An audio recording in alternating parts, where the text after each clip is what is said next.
सत्संग जी प्यार से कहना धन निरंकार जी।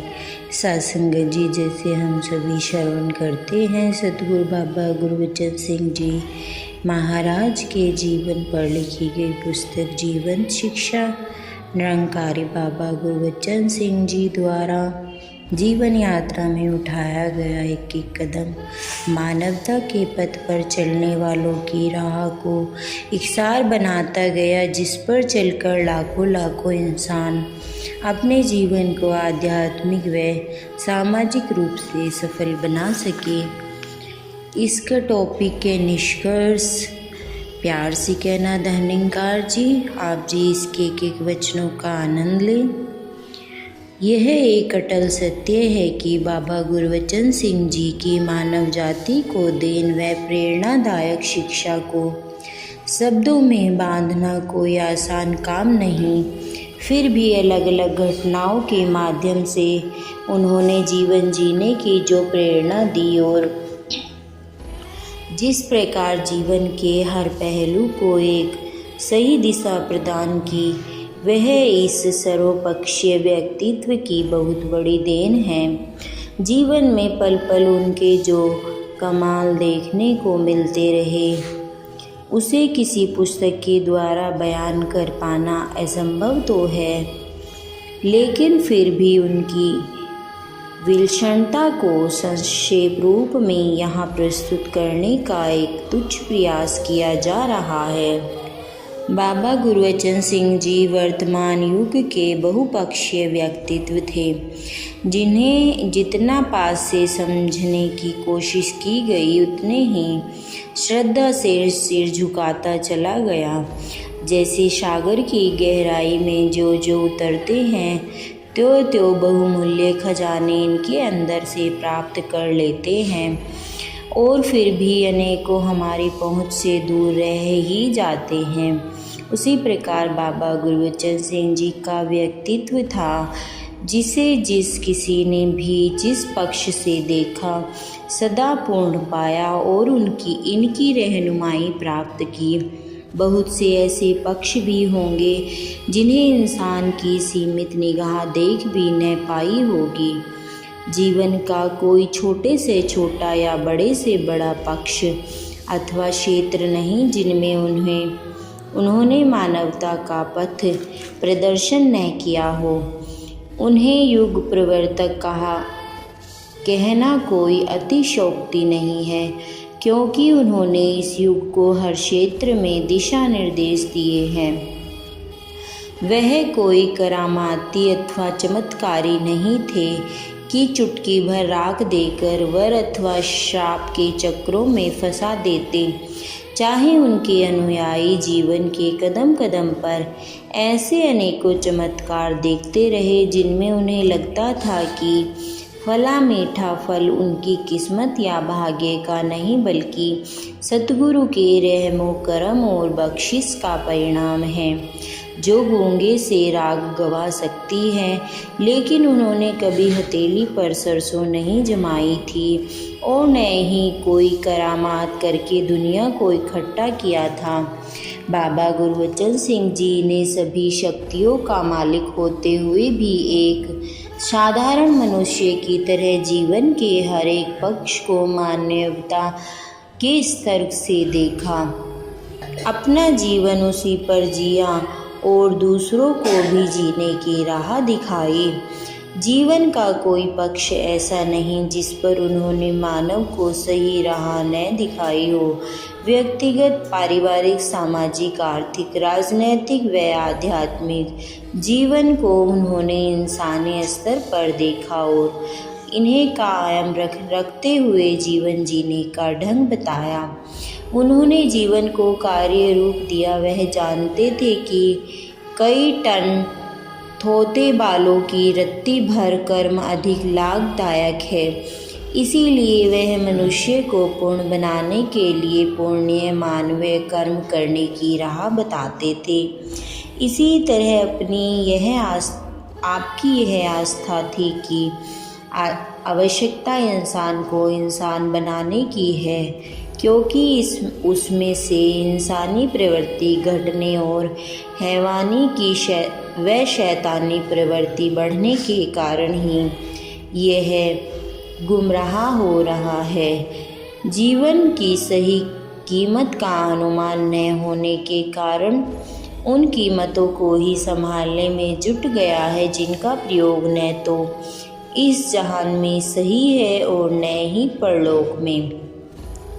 आपने मनुष्य को जीवन की सही तस्वीर प्रदान की, जीवन जीने की कला सिखलाई। इसी अनमोल जीवन का मूल्यांकन करके बताया कि कैसे 84 लाख योनियों के बाद यह जीवन हाथ आया है और यदि एक बार जीवन हाथ से निकल गया तो फिर कुछ बनने वाला नहीं। यह जीवन इसलिए सर्वोत्तम है कि इस जीवन में आत्मा अपने मूल परमात्मा की पहचान कर सकती है। इस पहचान का नाम ही ब्रह्म ज्ञान है और यह ज्ञान ही मनुष्य की सब तकलीफ़ों का इलाज है। इस परम पिता की पहचान न होने के कारण ही आज मानव धर्म, समाज, जाति, नस्ल, कौम, संस्कृति, भाषा आदि के भिन्न भेद में फंसा हुआ दूरी बढ़ा रहा है। आपने ब्रह्म ज्ञान के द्वारा इन भिन्न भेदों को समाप्त किया।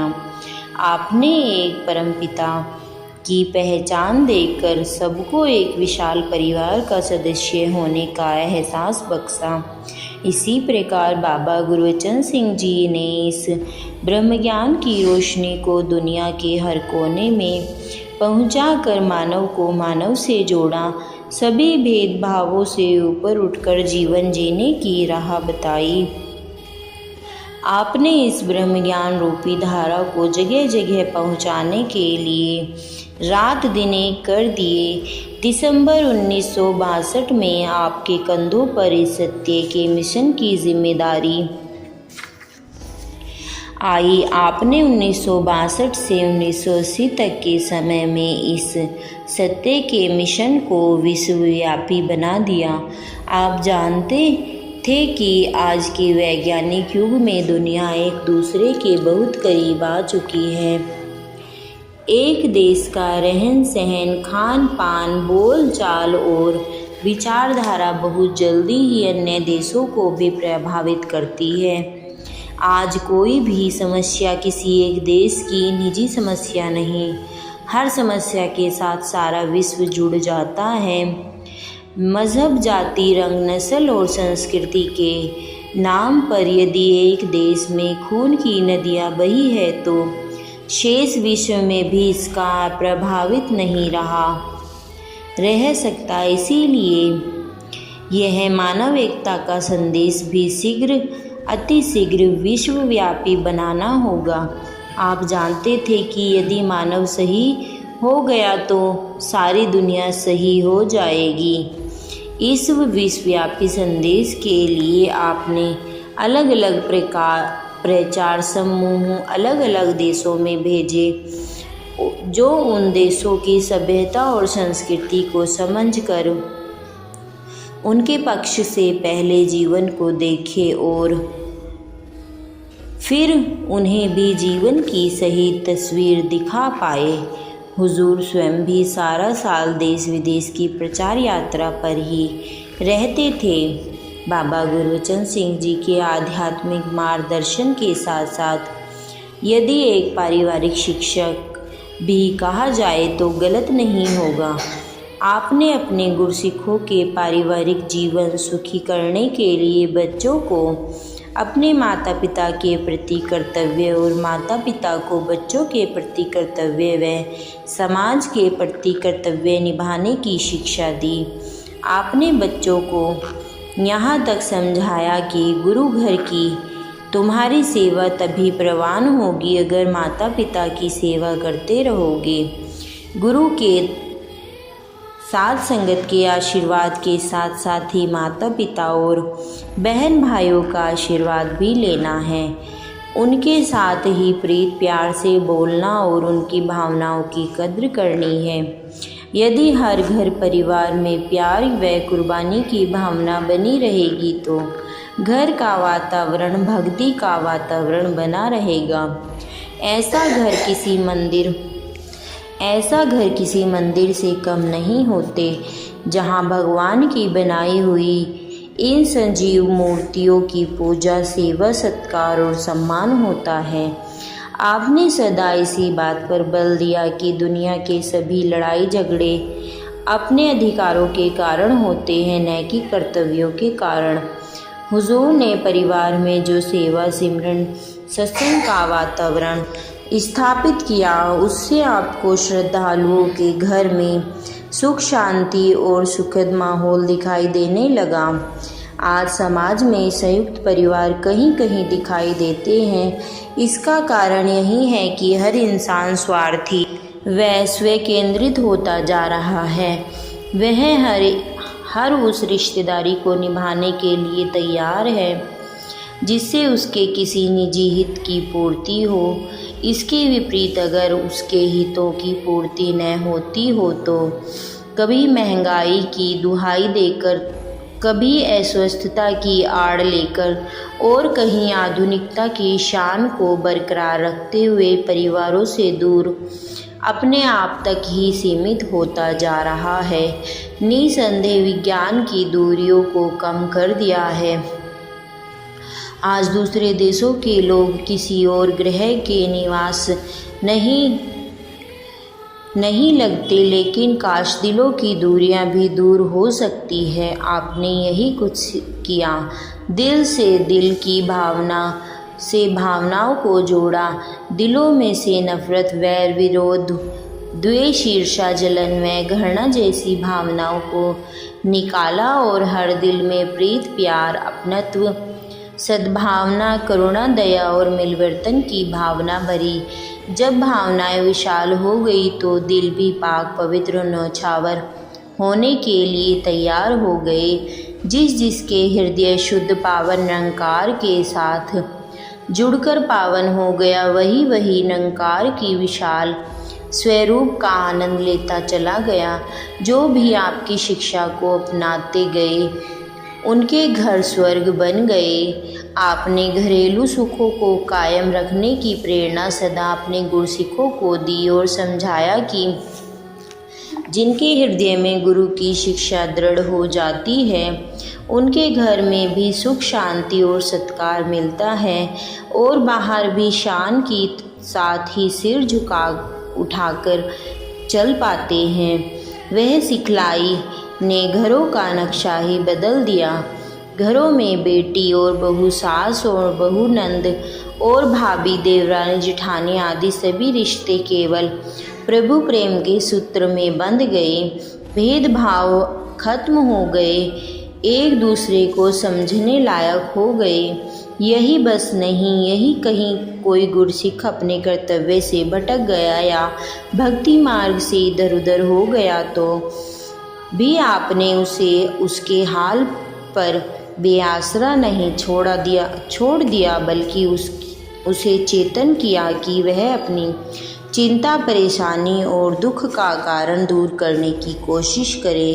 कोई एक दो परिवारों के मसले ऐसे होते भी तो उन्हें हल करने में आप अपना भोजन, आराम, नींद तक भूल जाते और जब तक दोनों पक्ष की तसल्ली न हो जाती तब तक अपना अमूल्य समय उन्हीं पर लगा देते। आपका निर्णय क्योंकि निष्पक्ष और दोनों पक्षों के लिए हितकारी होता, इसीलिए दोनों खुशी खुशी फिर मिल जाते। आपकी सीख सदा यही रही कि गुरसिख का गुस्सा पानी पर लकीर की तरह होता है। आप सदा समझाते कि यदि विचारों में अंतर होता तो होने के कारण कहीं मनमुटाव या कोई ऊंच नीची बात हो जाए तो दूसरे संत के लिए और अपने लिए भी इस दातार प्रभु से सुमति मांगो कि वह भी सुखी रहे और उसकी बदौलत आपको भी सुख मिले। प्यार से कहना, धन निरंकार जी।